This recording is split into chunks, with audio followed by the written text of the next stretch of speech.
ఓం శ్రీమాత్రే నమః. నేను కళాశ్రీ కేశవ గురుస్వామి, కళాశ్రీ ఆర్ట్ టెంపుల్ నుండి మాట్లాడుతున్నాను. ఈ నవరాత్రి అనే నవశక్తితో ఉన్న పవిత్ర దినములలో అమ్మవారిని ఒక్కొక్కరు ఒక్కొక్క రూపముతో కొలవటము,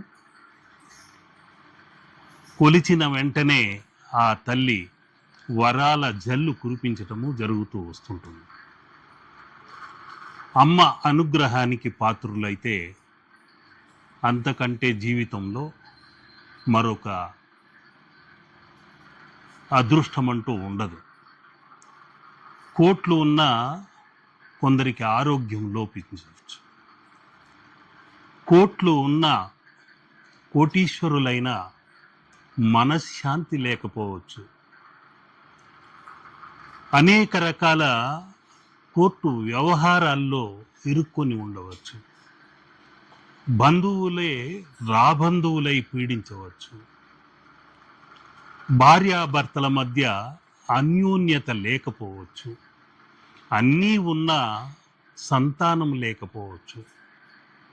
ఇలా అనేక రకాల సమస్యలు కర్మ ఫలప్రదాత అయిన శనీశ్వరుడు ఇస్తుంటాడు.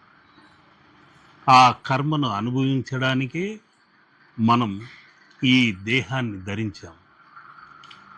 మన వెంట వచ్చేది పాప పుణ్యములే, ధనం రాదు. బుడగ వంటి బ్రతికిది. అది తెలియక ఆ భ్రమలో పడేస్తుంటుంది భ్రమరాంబ. ఆ తల్లి క్రీడా విలాసంలో మనం బొమ్మలము, కీలు బొమ్మలం.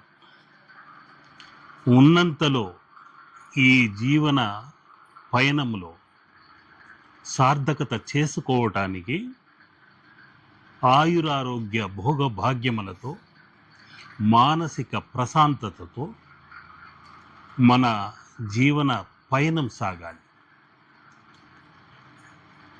శివం అనే శక్తి ఉంటేనే ఈ దేహం కదులుతుంది, మాట్లాడుతుంది, వినగలుగుతుంది, చూడగలుగుతుంది. ఆ శివం పక్కకు తప్పుకుంటే మనం శవం. ఆ శవం 24 గంటల పైన ఇంట్లో ఉంచుకోరు. తీసి ఆ బాడీని పక్కకు పెట్టేయండి అంటారు. పేరు కూడా పిలవరు. ఆ పేరే కాదు, ఉంగరాలో బొంగరాలో ఏమున్నా అవి లాక్కొని ఎంత త్వరగా ఇంటి నుండి పంపించేద్దామా అంటుంటారు.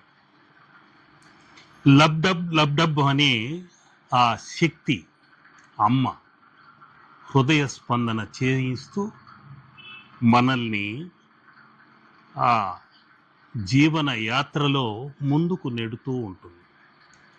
ఎప్పుడైతే ఈ లబ్డబ్ అనే అనాహత చక్రం ఆగిపోతుందో, ఈ గంట, అనాహతము అంటే మోగించబడని గంట, ఎవరూ మోగించలేనిది, దానికదే మోగుతూనే ఉంటుంది. లబ్ డబ్బు అని.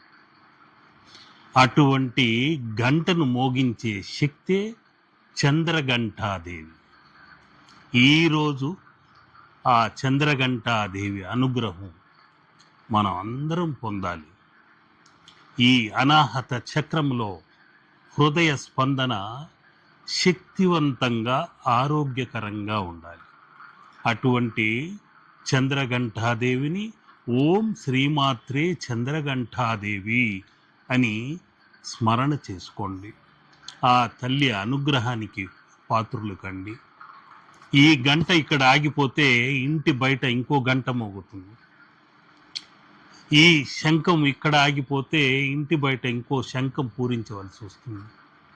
ఈ లబ్డబ్ ఆగిపోతే ఇంటి బయట డప్పు మోగుతూ ఉంటుంది. కాబట్టి బుడగ వంటి బ్రతుకు ఉన్నంతలో అమ్మ నామస్మరణతో పుణ్యాన్ని సంపాదించుకుందాం. రాబోయే జన్మలలో మనము ఆగామి, సంచితములు, ప్రారాబ్ధములు అని ఆ 3 మూటలను నెత్తిన పెట్టుకొని వెళ్ళవలసి వస్తుంది. పాప పుణ్యములు మనల్ని వెన్నంటే వస్తుంటాయి. వెన్ను పాముని అంటుకొనే వస్తుంటుంది. మనం చేసిన పాము వెన్ను పాముపై ఉండి ప్రతి క్షణం కాటు వేస్తూనే ఉంటుంది. కాబట్టి మనం ఉన్నంతలో పుణ్యకార్యాలు చేద్దాం. ఈ నవరాత్రులలో జప తపాలు చేస్తూ, అన్నదానం చేస్తూ, మనకు ఉన్నంతలో శక్తి మేరకు సహాయ సహకారాలు అందిద్దాం. వీలైనంత వరకు సేవా కార్యక్రమాల్లో పాల్గొందాం. ఆలయ దర్శనం చేసుకుందాం. అమ్మవారి ఆలయంలో ఉన్న ఆ శక్తి క్షేత్రంలో ఆ తరంగాల్ని పొందిన వెంటనే సెల్ ఫోన్ ఏ విధంగా రీఛార్జ్ చేయబడుతుందో ఆ విధంగా దేహమని ఈ సెల్ ఫోన్ కూడా రీఛార్జ్ అవుతుంది. శక్తి తరంగాలతో పుంజుకొని తేజస్సు పెరుగుతుంది. మన చుట్టూ ఉన్న ఆరా రంగుల వలయం, ఆ వర్ణశక్తి, నవశక్తి, నవ రంగులతో ఉంటుంది. ఆ ఆరాన్ని వృద్ధి చేసుకున్నాం.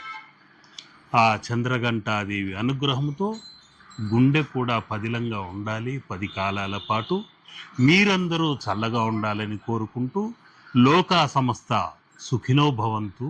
ఓం శ్రీమాత్రే చంద్రఘంటాదేవి అయి నమః. శుభం.